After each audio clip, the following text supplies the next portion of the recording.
For 30 years, I served a family that never truly saw me. Now I am 60 years old, and I thought age would finally bring me respect. But instead, in front of their guests, they called me a barren maid and laughed. Pause. What they didn't know is that everything they have today quietly exists because of me. Red Heart CTA. Before this story continues, if you believe silent people like her deserve to be heard, please subscribe to Silent Truth Chronicles. Because this is just the beginning, and what comes next will change everything she thought she knew about her life. I still remember the day I arrived at that house because it was the day I stopped having anywhere else to go. I was 30 years old, not young anymore, but not old enough to feel like life was over. Yet that day, I felt like everything had already ended. I carried a small bag, not because I had little to pack, but because I had nothing left worth carrying. No home, no husband, no children waiting for me, no family calling my name, just silence behind me and uncertainty in front of me. The house was larger than anything I had ever lived in. High walls, clean gates, a polished floor that reflected sunlight like glass. When I stood outside that gate for the first time, I remember gripping my bag tighter. Not because I was excited, but because I was afraid. A woman came out to meet me. She looked me over slowly, like she was deciding whether I was worth the space I would occupy in her home. She didn't smile. She didn't ask about my life. She simply said, "You will cook, clean, and take care of everything inside this house." Then she paused and added, "Do not expect too much." I nodded, because what else could I do? That was the first lesson of my new life. Silence is safer than questions. They showed me a small room at the back of the house. It had a thin mattress, a broken fan, and a window that barely opened. But I didn't complain, because for someone like me, a roof was already a luxury. That night, I sat on the mattress for a long time without sleeping. I wasn't thinking about comfort. I was thinking about survival. And survival, I realized, is not always loud. Sometimes it is just staying. The next morning, I woke up before the sun. Not because I was told to, but because my body already understood what was expected of me. I swept the compound. I washed dishes stacked from the night before. I cooked breakfast before anyone woke up. And I learned something quickly. No one notices when you do things right, but they always notice when you do something wrong. So I stopped trying to be noticed at all. Days became weeks. Weeks became months. And slowly my name disappeared. At first, they called me Auntie. Then just you. Finally, nothing at all. Just a gesture. A finger point. A command without words. That was when I realized something painful. You don't need to be forgotten to become invisible. You just need to be used long enough without being seen. But there were small moments that kept me from breaking completely. The children, for example. They were still innocent then. They would run into the kitchen barefoot, laughing loudly, asking for food before it was ready. I would pretend to be strict. Wait, let me finish cooking. But they would just giggle and hang around anyway. Sometimes I would sneak extra food onto their plates when no one was looking. Not because I was told to, but because kindness was the only thing I still fully owned. At night, after everyone had gone to sleep, I would sit quietly in my small room. The house outside would be silent. But inside my head, it was never silent. I would think about the life I left behind. Was there something I did wrong? Did I deserve this life? Or did life just forget me? I never found an answer. Only questions that grew heavier with time. Years passed like that. Not in big moments, but in repetition. Same kitchen, same floor, same silence. And somewhere along the way, I stopped counting time in years. I started counting it in exhaustion. One evening, after finishing work, I stepped outside for a few minutes. The sky was turning orange. The air was soft. For a moment, I allowed myself to sit. Just sit. No work. No noise. No commands. And I remember thinking something I had never said out loud before. Maybe this is all I am now, a woman who serves until she disappears completely. I didn't cry. Not because I wasn't hurting, but because I had already learned how to hide it. And that was the beginning of everything. because I didn't know it yet. But invisibility doesn't stay quiet forever. It grows. It deepens. And one day it turns into something people finally notice. But never in the way you expect. Time does not announce when it is changing you. It only shows you the result when it is already too late. By the time I reached my late 40s, I had stopped thinking of myself as anything other than the woman in the back room. My body was still working but slower now. My hands were not as steady as before. My knees reminded me every morning that I was not young anymore. But the work never slowed down. If anything, it increased. Because people don't reduce your burden when you grow older in service. They simply expect you to endure it the same way you always did. The children I once fed had grown taller than me now. Their voices changed. Their demands changed. Their world expanded. But I did not expand with them. I remained in the same place, doing the same work, hearing the same silence when I entered a room. Except now, I noticed something different. They didn't look at me anymore. Not really. Not like a person. More like background movement. Something that exists, but does not matter. At first, I told myself it was nothing. People grow busy. That is life. But then it started changing in small ways. When I entered a room, conversations paused for half a second, then continued as if I had never entered. When I spoke, I sometimes had to repeat myself. When I made food, no one said thank you anymore. Not even by accident. And then, I stopped hearing my name completely. That was the moment I realized something frightening. It is not insults that erase you. It is absence of recognition. I still remember one morning clearly. I had woken up earlier than usual because I felt weak. My chest was tight. My body felt heavier than normal. I still went to the kitchen because that is what I had trained myself to do for decades. But that morning, something happened. I dropped a plate. It didn't even break loudly. Just a small sound. But the silence that followed felt louder than the fall itself.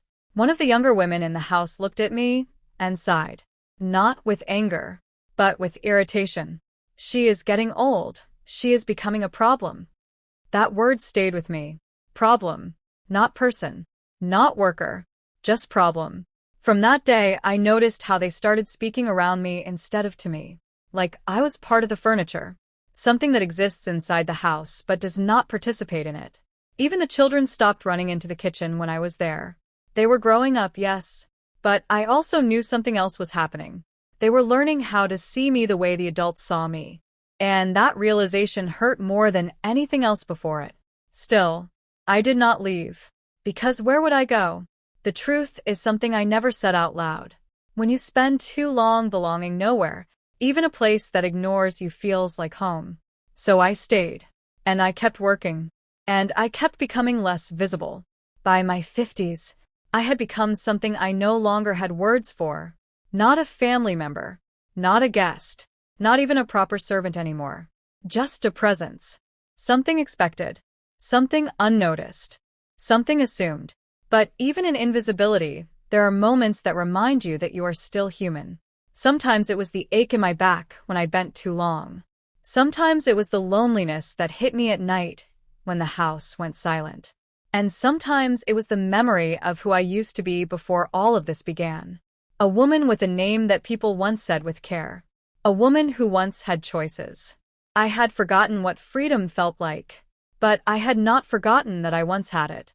One evening, I stood in front of the mirror in my small room. The light was dim. The face staring back at me was familiar but also not. Lines I didn't notice forming. Eyes that looked tired even when I wasn't crying. Hair that carried more gray than black. And I said nothing. Because there was nothing left to explain.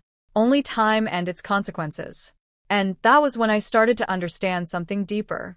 Aging in silence is not just physical. It is emotional disappearance. Because when people stop seeing you, you slowly stop seeing yourself too. Red Heart CTA. If you're still listening to her story, please subscribe to Silent Truth Chronicles. Because this is where most people would break. But for her, this is only where the silence begins to turn into something else. And what happens next will change everything she believed about her life. The first time they truly made me feel invisible. I didn't cry. I didn't speak.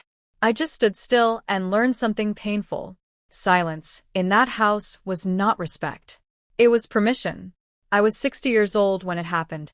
Not suddenly, not unexpectedly, but in a way that made it worse because I had seen it building for years. It was an evening like any other. The house was full of guests. Laughter filled the living room. Glasses clinked. Conversations overlapped. And I moved through it like I always did, quietly, carefully, unseen, carrying plates, clearing tables, refilling drinks. A shadow moving between people who never stopped to notice the shadow was human. Then I heard it. Not shouted. Not angry. Just casual. As if I was not standing right there. She's been here for 30 years. A pause. Then laughter. Still just a Barren maid. The words didn't come with hatred. That's what made them worse. They came with comfort. Like it was something normal to say. Something accepted. Something true. Someone else added, almost joking. No children, no family, just cleaning someone else's house her whole life. And then came the laughter. Soft. Controlled. Social. The kind of laughter that does not feel like noise, but like being erased in real time. I remember standing there with a tray in my hands. My fingers didn't shake. My face didn't change. But something inside me went still. Not broken. Just still. Like a room where the door has finally closed for good. No one looked at me, not even by accident, and that was the moment I understood something clearly. They were not insulting me. They were defining me. I placed the tray down slowly.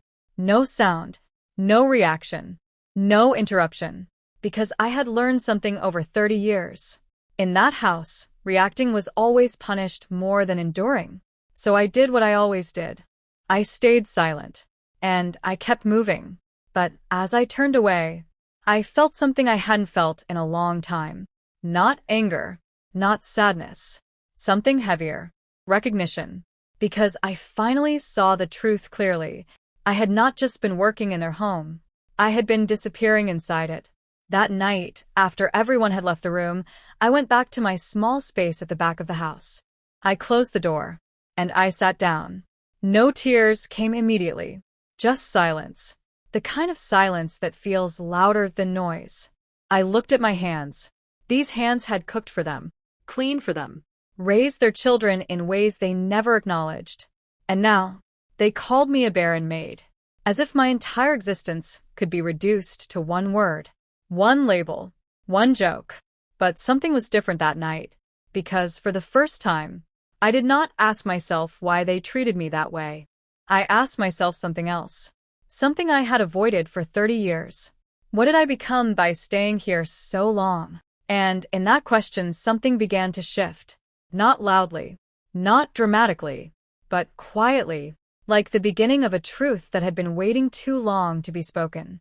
Red Heart CTA. If you are still with her story, please subscribe to Silent Truth Chronicles. Because what happened that night did not end her story. It began something she never expected. And soon, the truth she never spoke about for 30 years will finally be seen. There are truths that don't appear suddenly. They reveal themselves slowly. Through silence, through memory, through pain. That night after the humiliation, I could not sleep. Not because I was angry, but because something inside me had started to wake up after years of being buried. I sat in my small room, listening to the house settle into silence. For the first time in a long time, I was not thinking about what I needed to do tomorrow. I was thinking about everything I had already done. 30 years of meals. 30 years of cleaning. 30 years of raising children who no longer saw me. And I asked myself a question I had avoided for too long. If I disappeared today, would anything actually fall apart? The answer came slowly. Not as words, but as memories. I remembered the years when the house almost collapsed financially, when bills were unpaid, when arguments filled the rooms, when nothing seemed stable. But somehow, everything continued, because I had always quietly managed things in the background, not as someone powerful, but as someone who never stopped noticing what others ignored. I remembered the times I borrowed small amounts from my own savings, not for myself, but to fix things in that house before anyone noticed they were broken. I remembered paying school fees once when no one else did. I remembered covering expenses quietly so arguments would not start. Not once, not twice, but many times over decades. And no one ever asked. No one ever knew. Or maybe they never cared to know. And suddenly, a realization hit me harder than the insult from that evening. I had not just been serving that family. I had been silently holding it together. I stood up from my bed and walked slowly to the small box I kept under it. It was old, Worn. almost forgotten. Inside were papers I had never shown anyone. Receipts. Old bank slips, records of payments, small notes I had kept over the years without understanding why I kept them. At the time, I thought I was just being careful, but now I understood. I had been building proof of a life I never thought would matter. My hands trembled slightly as I looked through them, not from fear, but from clarity, because for the first time, I saw my life differently, not as a maid, not as nothing, but as someone who had quietly contributed more than she was ever acknowledged for. And then I remembered something else, something I had overheard years ago but never fully understood at the time. A conversation between family members about ownership papers and financial responsibility. At the time, I ignored it because I believed none of it involved me. But now, I wasn't so sure anymore. I sat back down slowly. The room felt different, not physically, but emotionally, like something had shifted inside the silence. For 30 years, I had accepted their version of me, the maid, the barren woman, the invisible worker. But that night, for the first time, I began to see a different possibility. Not revenge, not anger, just truth. What if everything they believed about me was never the full story? And in that question, something dangerous began to form. Not loud, not dramatic, but undeniable. The beginning of a truth that had waited 30 years to surface. Red Heart CTA. If you are still following her story, please subscribe to Silent Truth Chronicles, because what she is about to discover was never meant to be found this late. And the life she thought was over is about to reveal something she never expected. Some truths don't arrive like storms. They arrive like silence breaking after holding for too long. I did not sleep that night, not because I was afraid, but because for the first time in 30 years, I felt something I had forgotten existed. clarity. Not hope, not revenge, just clarity. When morning came, I did not go straight to the kitchen like I always did. Instead, I stayed in my room longer than usual, listening, waiting, thinking, because something inside me had changed. For 30 years, I had moved like a shadow in that house. But now, I was beginning to see the shape of the shadow I had become. Around midday, I heard voices in the main hall, stronger than usual, different tone, formal, a tone that did not belong to family arguments or casual laughter. It belonged to documents, to authority, to truth being delivered without emotion. I stepped out slowly. No one noticed me at first. That was normal. But this time, I didn't shrink into invisibility. I stayed where I could see, where I could hear. For the first time, I allowed myself to be present in my own life. A man stood in the center of the room, a file in his hand. Everyone else sat or stood around him with confused expressions. And then he spoke, calmly, clearly. I am here regarding the long-term estate records and financial documentation tied to this household. The room shifted immediately. People sat up straighter. Whispers began. I stayed still. Something in my chest tightened, but I did not move. He opened the file, turned a page, then another. And then he said something that made the air feel heavier. For the past 30 years, a significant portion of this household's financial stability has been maintained through consistent external contributions made under one name. A pause. Then he looked up. Directly. And said it. Hannah. My name. Not maid. Not her. My name. For a moment, no one spoke. No one moved. Even the sound in the room seemed to stop. Because, in that instant, something shifted that could not be undone. One of them laughed nervously. That's impossible, she's just. But the man interrupted. She is listed in multiple records as a consistent contributor to household expenses, emergency payments, and educational support funds over decades. He flipped another page. She is not just a worker in this household. Another pause. Longer this time. She has been one of its silent financial foundations. The word silent hit harder than anything else, because it was the truth I had lived in. Without recognition, without credit, without even knowing I was building anything important, I felt my knees weaken slightly. Not from weakness, but from the weight of being seen too late. Then the room turned. Slowly. All eyes shifted toward me. Not with laughter this time. Not with comfort. But with shock. Confusion. Disbelief. The same people who had called me a barren maid were now looking at me like they were seeing a stranger for the first time. One of them whispered, "Why didn't she ever say anything?" And for the first time in 30 years, I spoke. Not loudly, not angrily, just softly, because no one ever asked. Silence followed. Not the kind I had lived with all my life, but a different kind, a heavier kind, the kind that carries regret. I looked around the room, at faces that once ignored me, at voices that once reduced me, and I realized something important. I did not feel revenge. I did not feel superiority. I felt something quieter. Sadness. Because the truth was never hidden. It was simply never valued. I had spent my entire life inside a place where my existence only mattered when it was invisible. But now, visibility had arrived. Too late to change the past, but just in time to reveal it. As I turned to leave the room, no one stopped me. Not because I was still unseen, but because they did not know what to do with someone they had misunderstood for 30 years.